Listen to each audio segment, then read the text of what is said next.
Well, hello, everybody. Welcome to episode number 7 of Exploring the Indigo Frequency. And I am Lisa Gunshore from Buddhist Biohacker, and we are here with Denise Dryden. How are you? I'm so excited to do this one today. Yes, here we are. Happy day. Yeah. What are we? Week and not even quite a week and a half in front of the Lion's Gate. We are now in Leo. We've got fire going. We've got a lot of things that are sort of pushing us, and at the same time, it's kind of time to sort of go to a low ember too. So it's going to be kind of fun just to see how this all unfolds today. Yes, I agree. I'm excited because I feel like our weather in Colorado is a pregame for fall. And I feel like I just finally get my energy and my motivation back when fall comes. So I'm ready for this. The Leo heat and I are not buddies, I don't think. Nope. And I've noticed that no matter where I am, thinking I love summer, I want to be out playing in it, I close the windows up and I stay inside when it's really hot. And especially up here in the mountains of Montana, where we can shut down completely with smoke for 1 to 3 weeks at a time. So it's nice to be hot and stuck inside. And then as soon as it cools down, I'm like a brand new person out playing all the time. Yep. I'm the same way. I'm out, like, that's when I start jogging outside. Like, I would much rather run in the snow than run in this heat. Like, it's not me. I'm very kapha that way for sure. And hi, welcome to everybody who's joining in the live. Tracy, I see you. Hello, Carolyn. Hello. Love to you both. I think Tracy is still in Ireland right now, which is super exciting for her. I know. How cool is that? And you guys always share your comments and questions and all those good things. We love that when we see you on here. And so let's talk about, I know we want to dive into today's topic, but I also think it's important to kind of reiterate all the things we've been talking about. And hello. I like that chi moments. That's that's Tony. That's Tony who designed this book. This is beautiful work. So yes, Tony, thank you for coming on. Yay! Yes, awesome. Well, I love your handle. That's a good one. Yeah. Well, she's a Qigong and a Tai Chi instructor. So I love that. I took Kung Fu, I don't know, for 2 years, several years ago. I think I was like 25. Man, I loved that. And I'm really sad that like the place I went to closed down. Like there's nowhere, I'm sure there's places in Denver, but I don't want to go to Denver. Anyway, I love Kung Fu. I love the and Qigong and Tai Chi, like it's just such a beautiful art. Oh my gosh. Yeah. I'll do that. I love it. Good. Okay. So what were we saying right before Tony signed on? We were saying that we had some things that we wanted to review as far as where we've been on this journey over the last 6 episodes up till now. Yeah, I think it's important to just check in with, again, especially if you guys are just joining, like just to reiterate, what are indigos? Why are we here? And what have we been exploring the last 6 episodes leading up to today? Yeah. So, I always like at the beginning of every time to talk about the fact that we are warriors, we are gladiators, we are masters from other parts of the galaxy. We took an assignment to come here and actively change the frequency on our planet to push against and break the oppression, the enslaved state that the Earth has been in, and that the main population came between 77 and forward, and indigos are still arriving. Right. And they have different forms of that warrior fight in them. And that the biggest thing that we've been taking on is the old conditioned patterns of maybe, let's just say 100 years ago, 200 years ago, 300 years ago, 1,000 years ago. These are the expectations. These are the religious, the familial, the institutions of family, religion, education, politics that have locked us into a grid that repeats itself and comes in as sort of the reincarnation construct, which is we work, then we come out, then we come back in and we work and we come out. And that has been the enslaved state of the human journey up until now. With the indigos, arriving, what we've done is we've dismantled and destroyed every institution that held that in place. And I heard something fascinating, and because I watch and listen to so much, I'm not very good at documenting anymore, even as a historian, which cracks me up. Is that when we bring about profound change, it starts in the 11th or the 12th dimension, and then it comes through the dimensions into the human energy system. So by the time it comes down through, 7, 8, or 7, 6, 5, 4 into the 3D, everything has changed from the inside. And then the third dimension, the physical, starts to change from the outside. It starts to show up on the outside. So when we're seeing things like our political structure is a mess in the United States, in the UK, think of which country, Australia, New Zealand, which country you want to mention at this point, right? Yeah. Or our education system fell apart during the lockdown, or we are discovering really horrendous things about Catholicism and the papal leadership and the Christianity strains that were founded and different religions around the country. So when we're seeing these things changing from the outside in, or from the outside, right? Because the inside's been taken in, we're like, no, I can't believe that. But it's been so long in the making.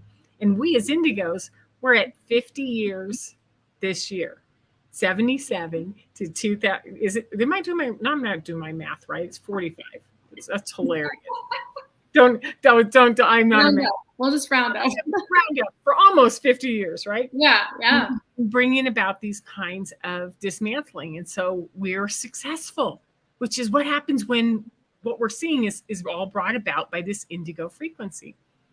Yeah. So that sort of puts it in context that we came to break down these old conditions, to break the enslavement, and it's been working. And it hasn't been just working, it's successful. It's worked. Yeah. And I think I want to add too, like, in addition to that, over the last 6 episodes, we've been talking about a lot of the challenges we experience as Indigos in doing that job. What kind of family systems we come into, what happens to our energy, how we can manage our frequency, our physical structures, the challenges we have physically, emotionally. And so a lot of what we're going to talk about today, which I'm excited about, is what happens once you start to push through that, once you are moving through to the other side of, I don't even think of it as a knot hole. I like to think of it as a black hole in quantum physics, how they describe it, which is everything gets sucked in this one side, and it's really intense and hard and challenging. But then the other side is the creation of the new. It's like the new universe and that new creation space. And they believe that is part of what the Big Bang is. And that resonates with me. Yeah. And so, as our consciousness is being sifted through this intense storm, we come out the other side. And so a lot of what we're going to talk about today is as we come out the other side, and when we are on the other side, we still have a job to do, which is supporting the children, supporting ourselves, having joy, supporting the earth. Yeah. And it's an interesting challenge, I think, because we came in going like, I have a job to do, and I'm going to do it. I'm going to do it. I'm going to do it. And we're approval seekers. We are perfectionists. We are determined, right? So these are some of the things, and we've pushed and we've pushed and we've pushed at it, even without even knowing what we're pushing at. We don't like that job. We don't like that marriage. We are struggling with family arrangements, and that truth in us just keeps knocking down the things that are around us. And so as we sort of emerge into this newer form of it, we are holding for the earth. We're holding for the new. We're holding for the unknown. We're holding for the ability to take a deep breath in and go, wow, is this true? Am I on the other side? Can I actually stop efforting now? What happens if I live in a world that we don't have to effort like this anymore? Because the other side of the black hole isn't anything close to what was on this side. Yeah, agreed. And it reminds me too of Tenzin Wangyal Rinpoche talks in one of his books about healing from the source. He talks about spaciousness in that if we have too much space element, we can feel lost or confused. And I'd love to throw it out to everybody out there. I'd love to hear from you guys. When you do get out to that spacious creation energy where that job isn't the driver anymore, to me, it's relatable to that idea of now you have all this space and it's easy to feel lost and confused. And I wonder how many of you guys feel a little bit lost. Like, what happened to my soul purpose? You know, I've been there where it's like, well, now what do I do? Like that work's done. Like, where do I pick up from here? And I also love this idea of playing with being in that spaciousness. Like, how does that feel? We're so used to the slave energy and that intensity and the boxed in, and all of a sudden there's space and release. And how does that really feel? I get goosebumps, so I'm saying something good. I think you're right. You put your finger right on it. So there are two parts that I want to address on that. The first is that anytime that you have an animal or a human or a community that's been in some sort of constrained, repetitive system, a cage, a collar, a master, whatever, and that system removes itself, you don't see horses going like, yay, I'm free, I'm going to run from here across the continent. They're like, well, we know this watering hole and we know where these grasses are, and I don't know what to do. The fences aren't there anymore, or the master isn't there, but they still stay because they stay with what's familiar. That's so good. That's so good, because even our dog Ludwig does that. If we take him off leash on an off leash trail, he 10 feet away, he pulls back. He never leaves. It's like he's not pulling and he's not running free. So that's very profound what you're saying. Yes. So isn't it more of the construct, which is I can release I can release the restrictions that have been holding me in this place, and now I get to choose to be in this place, which is sovereignty. Mm-hmm. I choose if I'm going to stay only 10 feet away from Lisa on a trail. That's my choice. Yeah. You know, and I like that. And then the second thing is this has bothered me for 20 years. When I knew about this Mayan calendar, we're going from the Piscean age to the Aquarian age, is that Aquarian is the one sign that has spaciousness. It has, it's the star card, it's the water carrier. And this is the card in the Osho Zen, which is, this magnificent spaciousness. You have a valley that's fogged in, you have the mountains, you have the face of a person at rest with the moon in their third eye and stars all over. So if the Aquarian age is where we're going, which is spaciousness, right? Yeah. Going from Pisces to Aquarius is interesting. And I never put this together, that Pisceans, because they're water, define themselves by the edges of the water, the rocks, the cement, the stone walls, the lake edges, the ocean parameters. And so they're always using the physical to develop the construct of the system. So that's why Pisces represents systems and institutions and structure, because it's where the water meets the 3D earth.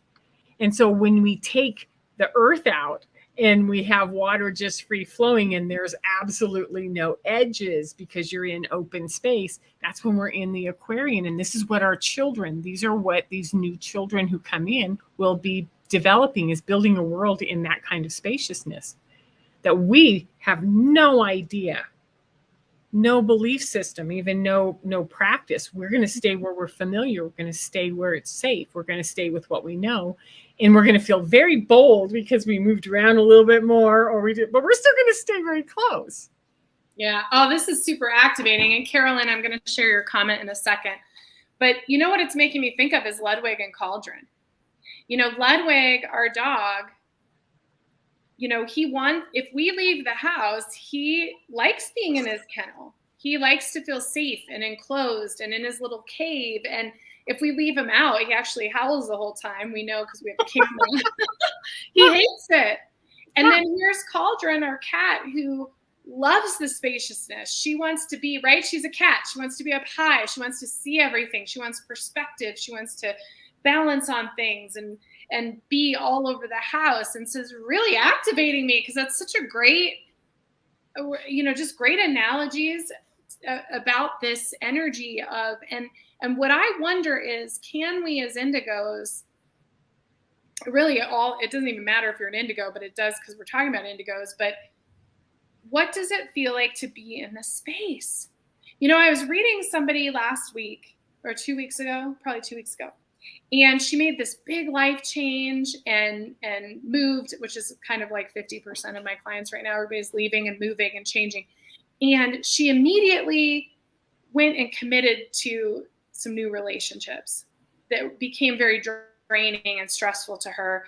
And it was interesting because for me, as the outsider looking in, it was obvious that she filled up that space. She was so uncomfortable having new space after she eliminated all the stuff she was doing, her job, her house. I mean, she completely left her life.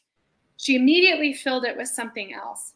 And I think that what we don't want to do is go from the intense vortex of constriction and restriction and chaos and shoot out into this space, and then we create our own chaos. We create our own restrictions and limitations, and this is those old belief systems, and it's just coming to me now, like, this is part of what we want to dismantle for ourselves. Like, if we haven't done that yet, we want to dismantle those limitations and those patterns of limited thinking, because otherwise we're going to manipulate the spaciousness. Yes. Well,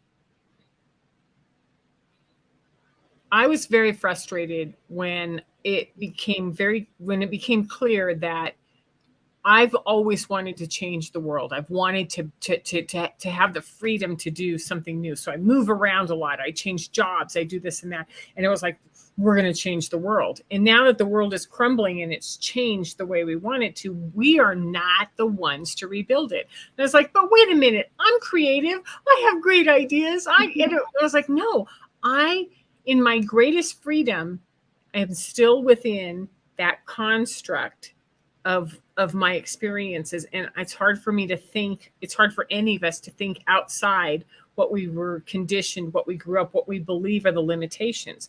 So our role as indigos is to hold and empower anyone coming after us, the crystals, the rainbows, and the diamonds. And when they say something, we go like, what would that look like? How would you build that? Go for it. As opposed to, well, have you thought about this? Which was what our parents used to do with us all the time. We'd have these great ideas, and then our parents would go, reel it in, bring it into the norms. This is the only place that you can think about it. These are the restrictions we're going to place on you. We want to make sure that we're not doing that to this expanded Aquarian energy that is here to build. Yeah. Well, and I want to share Carolyn's comment here. Classes time. Carolyn says, yeah, that spaciousness is an interesting concept and causes conflictory feelings within. Familiarity is comforting even to someone who feels confined. I think it comes from a place of recognizing your choice and the power of that choosing and being fully embodied in your sovereignty. God, it's beautiful, yeah. Carolyn. That's beautiful. Mm-hmm. Yes, because it's coming into choice. Mm-hmm. Choice, it has to be about choice, and you can't make a choice until you own where you are in your sovereignty. Mm-hmm. You know, of all things, I started diving into Esther Hicks the last 2 weeks. For whatever reason, it just keeps showing up on my YouTube, and I'm like, I'll watch that one. And she mentioned the vortex, which is, how do you hold your vortex?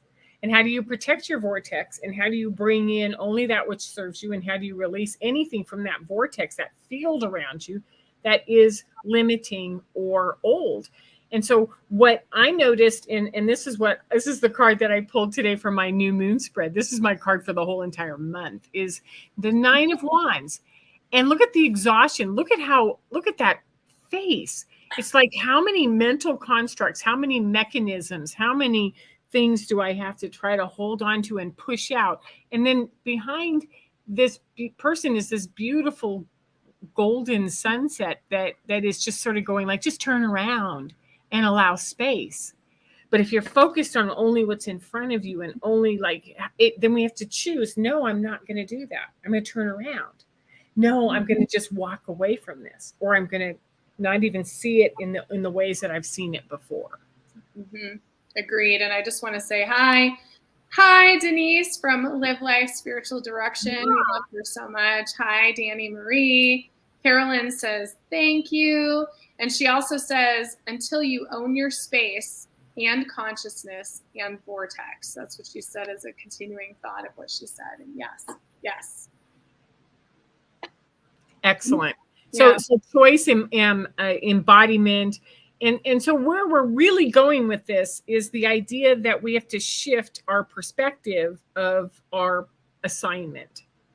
And before we dive into the shifting of the perspective, I wanted to add one more piece, which I was listening to Susie Miller this morning, and she does a beautiful job talking about the consciousness of the children, especially the children who are energetically the crystals, the rainbows, and the diamonds holding for a new future for us. And what I love the way she explained it is that when we and let's just talk about it from the indigo perspective, because that's who we are, right? Mm-hmm. From the indigo, when we see something out there and we choose to bring it in and feel it, whether it's like, oh, well, that's what my mom was like, or that's why, I've got a sore hip, or my job is sort of frustrating. And that's sort of interesting. And instead of going like, no, I'm not going to think about that, I have other things to do. If you just bring it in and own it into that magnificent frequency that we have as indigos, what happens is we create a bridge from us to the galactic energy, into us and the grids, into us and all other indigos, and to us and the earth. And all of a sudden, everything can communicate because we've opened a pathway, a channel within our system for feelings to move around, which is energy. Mm-hmm. And I thought that was profound. So if we have always thought we were efficient by fighting or pushing, but what if we're more efficient when we feel, which is what the indigo never wants to do, because life has been so hard all the time. This person doesn't want to feel. This person's frustrated. This person hurts. This person's old and tired. Right? Yes. Oh my gosh, I love this. So Denise says curiosity over fear. Danny says her card was the Chariot for the month. Fabulous card. I love the Chariot. The Chariot's like, I don't know, it's just a good card. It's empowering and inspiring. And I want to talk about, so I'm looking at our notes here, because one of the big things we talked about prior to the show is trust. Yeah. And this goes into that Aquarian energy, the divine feminine energy, and what Carolyn just said about owning your space. It's like trusting in our space. And something that's coming to me right now is, this idea of Saturn. Saturn definitely affects me in my chart, and I'm sure it's affecting. I know there's stuff going on with Saturn right now. And Saturn is about us being big. And I think about this a lot with weight, because when we are bigger, we tend to have a lot of Saturn energy. We want to be seen. We want to be bigger. And people with Saturn energy, like myself, when we go through a big weight loss, a lot of it has to do with seeing ourselves and being able to release and shift that Saturn energy into a more mature place in our astrology. And so it's making me think about what you're saying, Denise, and what Carolyn said about space, and what we're talking about with space, is this idea of, can we fill up our own space with trust? Trust in these children to do what they need to do. Trust that we don't have to be in control of it all. Trust that our job is done. Trust that we just know inside ourselves our own truth. And when we do that, then this space is full of this feminine, ethereal, Aquarian energy of trust and surrender. And I think that releases, it feels like to me in my body, like that releases this need to fill up all the space around us all the time with our bodies, with our words, with everything. Profound. Yeah, because if we don't trust our environment, we contract. And when we contract, we start to bring things into form that are contraction based, because form follows thought. So what happens is we bring it in, and then we start this repetitive, and then that happened, and then that happened, and that happened. When we have trust, we start to create from a more imagination based what if, and we allow things like, wouldn't it be nice to live like this half-paced version of the summer year-round? And then we start creating that. So as creatrix, frequencies, we're going to create whatever we feel. So if we can feel trust, if we can feel completion and accomplishment, and we can feel that we were effective, and we can feel like the world is okay, and we don't have to fight it anymore. So all of those words that come with trust, take that trust word and take it out 4 or 5 levels out. Put trust in the middle and go confidence. Yeah. Peace, love, security, and start to play with all of that. And then all of a sudden, we, with our frequency, are creating trust as well as truth. Yes. Well, and that contracted energy is dense. And so this is cool, because so all week I've been very inspired by this Iyengar quote in my block therapy classes that I've been teaching. And I plan on sharing this on social media, and I haven't yet, but I have to share it because it's like perfect. So he says, BKS Iyengar, founder of Alignment Yoga, he said, the hardness of a diamond is part of its usefulness, but its true value is in the light that shines through it. Oh, wow. I want that quote. Send me that quote for the diamond section. Yes. I will. And I'm telling you, like, it's so true. And in my block classes, I've been talking about the fascial adhesions, right? They get hard.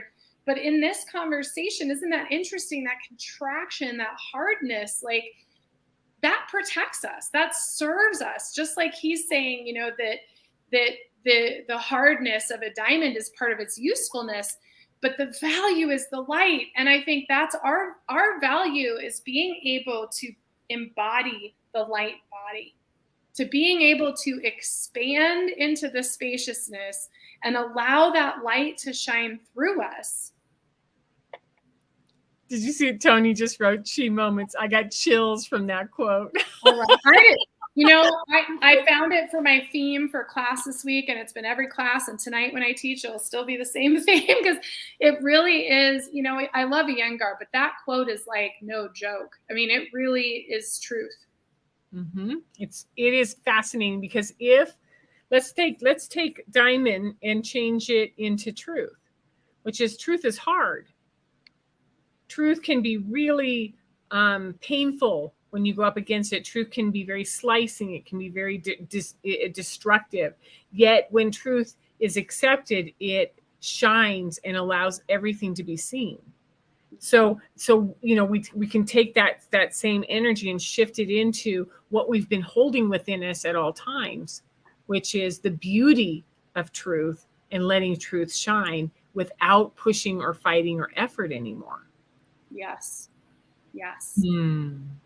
Yes. Yeah. So I'm breath on that one. I know. Well, and I'm pulling up this. Keep talking. I've got another thing in here I'm finding. Okay.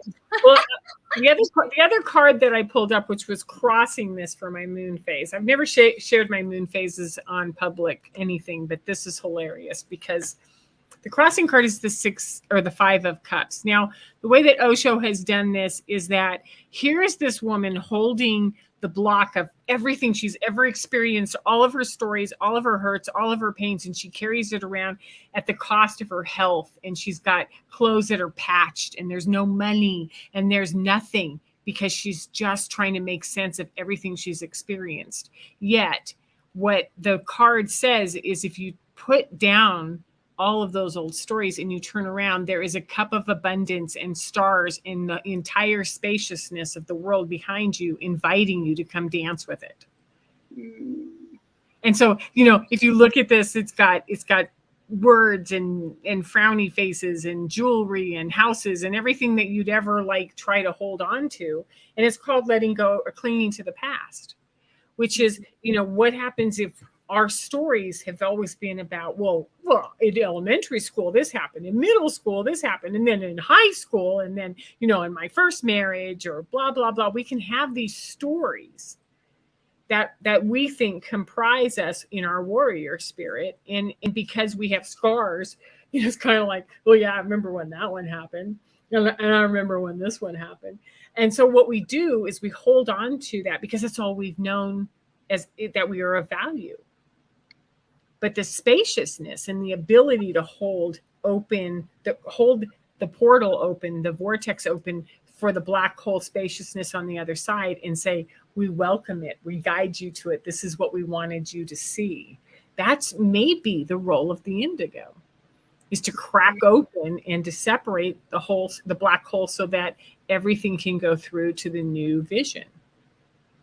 Mm-hmm. Yeah. Yeah. So we have important roles, and our roles have been so difficult and so challenging and so painful. So what you and I talked about was how to find some characters in books and movies and series of masters who fought the good fight and didn't die at 40, on their way out, but like lived to be the wise ones who talked about it from a perspective. Yeah. And then we're able to sit back and say, the example I used was Sean Connery and Robin and Marion, kind of coming back after Robin Hood fought in the Crusades for 20 years, scars all over his body and the sword. But the real challenge is not to pull the sword out and get stuck in the fight anymore, but to just always sort of sit back and be the commander, the director, the conductor, the wise one, the truth teller, who says, well, that would work. Now think of something else. What else? Bring something more into it without attachment. That's what the wise ones do. So my question for the audience is, who comes to mind, male or female, of someone who's held that sort of warrior wisdom in the second half of their life? Because the first half was hard. The second half is beautiful. Mm-hmm. So yeah. Yeah, and my person, I thought it was Galadriel from Lord of the Rings, and because she obviously lived a very long time in elvish lives and absolutely had this wisdom. It makes me think of this scene too. This really makes me nerdy, but I love it so much. But Lord of the Rings so much, in The Hobbit and all those things. But there's a scene in the Hobbit movie. I think it's like the second movie. But anyway, there's a scene where she and Gandalf are speaking telepathically, and she is telling him what she's seeing and vice versa. And that sticks out to me because to me, that wise energy is somebody who knows they have the ultimate discernment. Mm-hmm. They really can discern truth from darkness and, where to go with that. They're such guides in that way. They are. And that is who we were as a galactic before we came here. Then it was erased from our memory. And we've been it's sort of like being an all-star pro athlete and then being, shipped off to a place where you have to start and improve yourself all over again and have no coordination and have to redevelop it all. Yeah. It's remembering that and then allowing that peacefulness and stillness is where the memory comes in more often. It doesn't come in the middle of a battle or when you're tense or contracted. There's very little cracks on you for that to come in. But as you open and expand, you allow more of that remembering to come in. And then the healing and the embodiment is rapidly changing. And so that's what I would say is that once I started writing the Indigo book, which I didn't start till last, November. So it hasn't even been a year, writing it, publishing it, and getting it out. After working with it for years, sort of theoretically, right? It's always over there. There's an online class you could talk about it, but to bring it all in and then to start talking about it with, like you and I did, Lisa, with this series, means that it's starting to take a form. And when it takes a form, everything has rapidly been falling into place faster than anything I've done in the last 6 years of my life. It's like, and I go, wow, holding this and expanding it means that it is more present faster. So that's why I wanted to talk about this episode, is that, the family lineage DNA, hijacking is done. It's over. The patterns are shut down. The institutions are falling. We may not be able to look out and see the exact examples of, oh no, like, yep, that's done. But I know that if we check inside, we're like,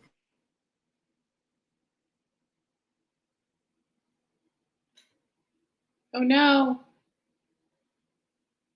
it froze. There we go. Is it back? You're back. Yes, you're back. You froze, but you're back. Sorry about that. That's okay. Whitefish is a very small town of 8,000 people with over 3 million visitors in town throughout July. And so the Wi-Fi gets a little taxed. Yeah, seriously. Oh my gosh, anyways. What I was saying is just to be able to sit back and watch the crumbling happen after we already know inside that we completed it, that it's done. We don't have to validate it by the crumbling to say, I'm okay, I accomplished something. We have to go inside now and say, trust. The family patterns, the enslavement repetition patterns through family systems is over. Through education systems is over. Through religious systems is over. Through political systems is over. Through financial systems is over. What it looks like next, we don't know yet. Mm-hmm. But we've done our role. Mm-hmm. Well, and I think, when we talk about these crone energies, these wise masters, is part of, when you think of the Delphi Oracle, right? Like, part of the job of a master or an oracle or a guru is to be in that spaciousness so that others can reach out to you when they need support. And so it's not that, one part of our mission is over. Now it's about being in that spaciousness, surrendering to what we know, trusting in our wisdom, and trusting that those that need our wisdom, those that are connected to our wisdom, those who want that kind of support will know where to find us. Like, really allowing that to happen, letting go and surrendering to knowing, really knowing that we are wise. And there are times when someone will call me and go, I want you to coach me through the Indigo book. I want you to coach me through my divorce. And I go like, wow, how'd you, you found me and you think I can do that? And then I go, and I can. Oh, wow, this is going to be fun because I didn't even think that I knew as much as I know, right? And then when you start to go through, let's just use this card as the example. Everything in here that we're clinging to is an experience that we've physically had. We've chosen to navigate through. We have insight that is important for someone who's learning the beginning of this, the middle of this, or the end of this. So our life experiences, even if we're 35 years old, or in my case, 63, right? We have these solid examples of something where we say, well, I don't know what you're going to do, but this is what I've seen. And these are things that I had to think about when I was there. And then they go like, oh, you're like, mm-hmm. Yeah, I do. And so we as Indigos have a plethora of wisdoms because everywhere that we were sent, everywhere that we went for jobs, for school, for relationships, for exchanges of energy, taught us something that is valuable to the world. Mm-hmm. Mm-hmm. Agree. Yeah. I'm not seeing any. Hey, you guys out there, where's your peeps, man? I want to know who your examples are. I know, I do too. So if you have any examples of some powerful masters, when you think of those master teachers, Yoda counts. Doesn't Yoda? Of course, Yoda. That was perfect. I did think of one. It just dropped in while we were talking. I'm always going to be a Harry Potter fan because I think that J.K. Rowling was doing some really good training with us when she wrote those books. Yeah. Is the idea that McGonagall and Dumbledore, and to some degree the rest of the professors at different times, but those two in particular, they gave a lot of one-on-one attention to the first and second years because they were young and they had been selected because they had something intrinsically in them. That's why they got to Hogwarts. But by their fifth and sixth and seventh year, their job was to sit back and go, you figure it out. You come to me if you need some help. And I noticed that they did not intervene nearly as much in the second half of the series, but they were there at the crucial times to support and go and say, you've got this. And don't forget this about yourself. This is where your mastery lies.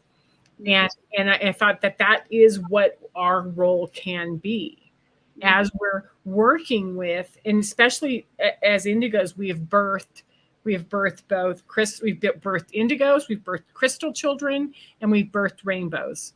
Diamonds, it's kind of like you have to be kind of a lot older or a newer okay, I'm going to put diamonds on there and not put any age restrictions on it.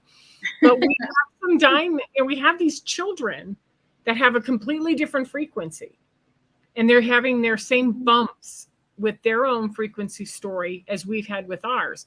We may not know their story or their purpose as well as we could, but we know ours, and we know what we came up against, and we know what we had to do to find our frequency and to own it and to relax into it. Mm-hmm. So that process has some ability, because the next book is the Crystal Children, and what I was surprised to find out was that the crystal technology is dormant within the crystal and children, and it hasn't come online yet.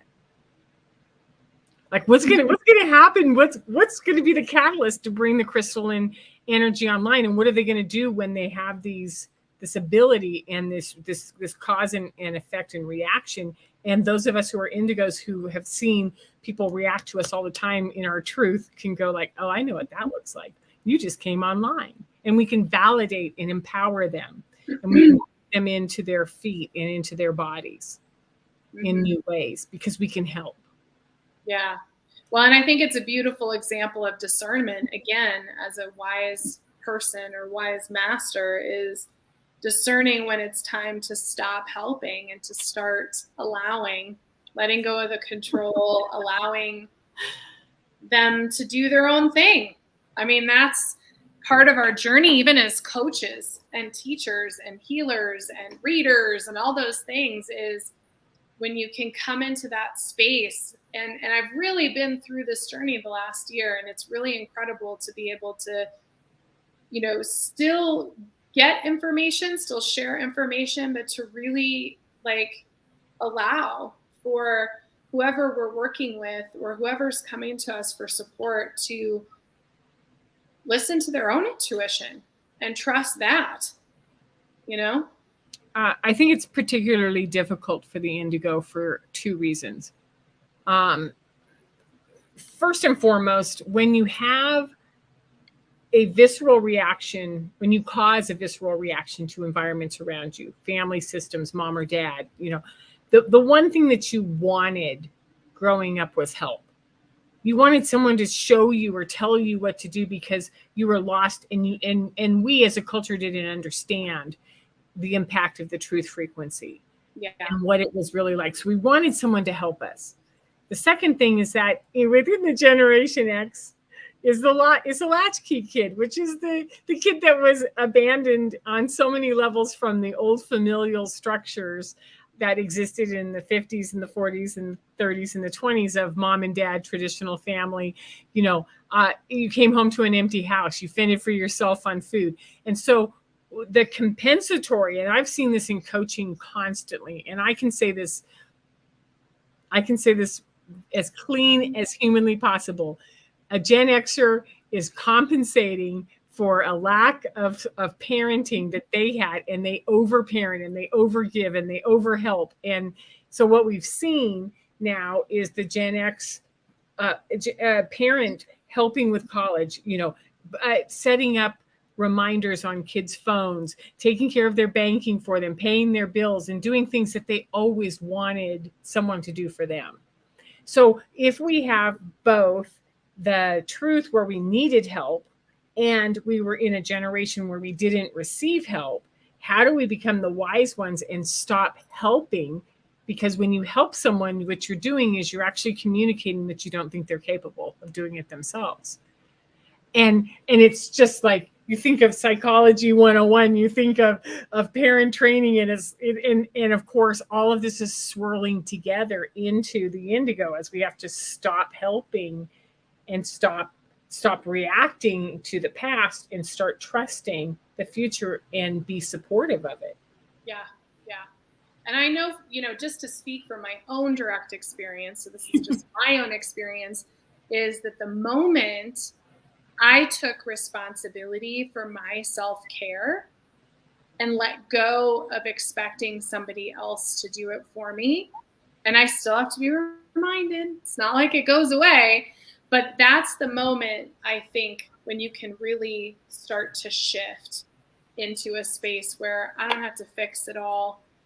I am choosing to hold space to support others in finding their own intuition and trusting themselves. Like, that's, at least for me, that was the shift. Is, when I first started reading people, you guys, I was 25, 26 when I first started reading people professionally, like 20 years ago, 18 years ago. Mm-hmm. And, I wanted to tell people what to do, right? It's like, I see this. I'm a psychic. I see it. Like, that relationship is bad, or this is this. And then you go through your own divorce like I did, and you go through your own health stuff, and you go through your own journey of therapy. And what you start to realize as we step into these master spaces is really, like, it doesn't matter how the energy looks.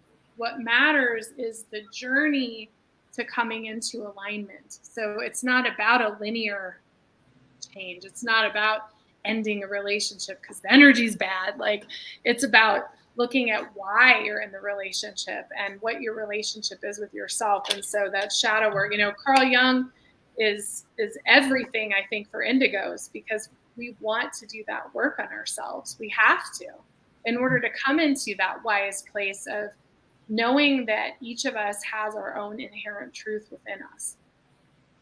Well, and I think the beautiful part of each of these pieces of the past is that once we do our work on them and we go like, oh yeah, that one just showed up again. That one's here. That one's here. That one's here. That's the beauty of the wise warrior, which is like, oh yeah, they pulled that one on you. Okay.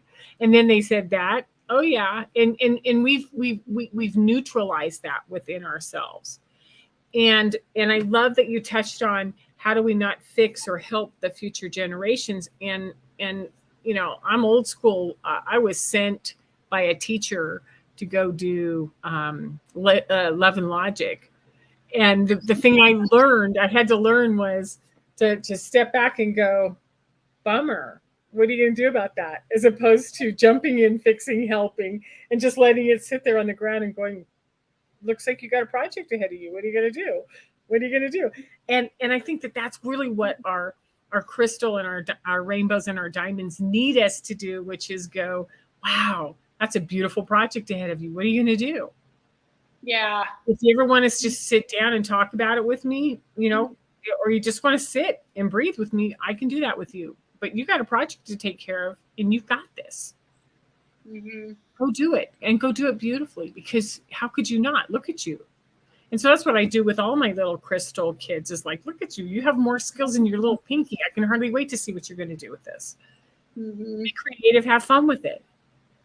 Yeah, and my 4-step kids are definitely my teachers, you know. I mean, there are times when I go and do something and I'm like, dang it, I totally reverted, totally went into control energy, did something for them, you know. And then there's other times where, oh, my stepson, he like, I asked him to do the dishes. I'll never forget this. And he was like staring at the dishwasher and this cup, and he couldn't figure out how it should go in there. And I just started giggling, because I was like, I can't believe he doesn't even know where this cup was. But I sat there and I said, well, how do you think that's going to go in there? You know, how does it work? How does the dishwasher work? What do you think? And man, that was brutal to do. But like you said, it's the right thing, because then it gives them the opportunity to problem solve. And so every day I make mistakes with them, and every day I do good things. You know, it's like you kind of have to let it be its own experiment of, you know, okay, where can I let go of my control energy and teach, versus trying to overparent, like you're saying. Oh, and keep in mind that those younger ones that are ahead of us have their own patterns. They have their own coping mechanisms, which is they're going to drop it, and then they're going to look at you like, I don't know how to do this. You know, I need help. And you get to go, okay.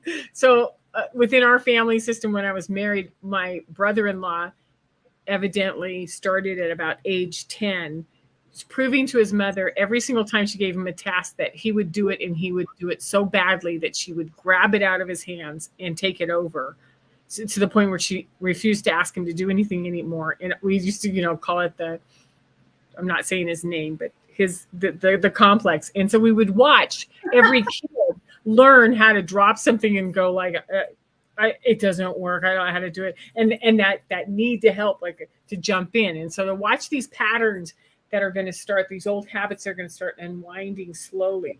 Just because our familial patterns are over doesn't mean those habits aren't sort of still there.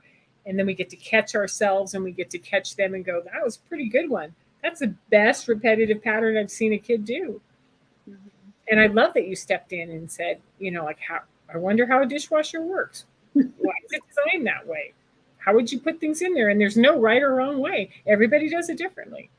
However you do that is fine with me. Mm-hmm. Which is where we trust, and where we hold our wisdom, and we let people know that no matter what they do, those young ones ahead of us, no matter what they do, it's got to be okay for them, not us. Mm-hmm. We can't look over your shoulder to see if we're okay. We have to keep going. I call that parenting forward in all of my parenting coaching work, which is, how do you pass these tools of curiosity and growth and magic forward, rather than pull them back and make them do what you do? How do you see what they need and keep stretching yourself that way where they need to go? Yeah. Well, it's a great segue, because we're going to run out of time already. It always goes so fast. But that's a great segue into, you know, we're going to have a special event in August, and talking about this exact thing. And I don't know, I mean, I know we're impromptu here, but I just thought I'd ask, you know, what do you want to share about where we're going to go with how to parent these kids? Well, I noticed that in the search engines on Amazon, on Facebook, YouTube, Indigo Children is enormous. So what we're going to do is we're going to focus on Indigo child, Indigo children. And what do we do when we have a child that is coming up in their age, in a time when their main process is already starting to close, but they have new work to do? So you know, we know what an old Indigo scout, we know what a on task perfect scout like you is, or Indigo is on task, and we know what these sort of younger Indigos are starting to do. But what happens when the Indigos are still coming, and they're still protecting, and they're still holding for a new level of truth? And what is it like to raise them, to guide them, to teach them, to be part of their life? And then and then to explain what some of these other energies are that are coming after them, because the indigo is they clear the ground, they get the soil ready. The crystal is what's going to grow everything. We're not the growers. We're just the soil prep. We just get rid of all the weeds and all the rocks and everything out of the field. And the crystals are the ones who hold the seeds of the future. So, well, I want to talk about that. What else would you want to put in there? Because we were in prompting it.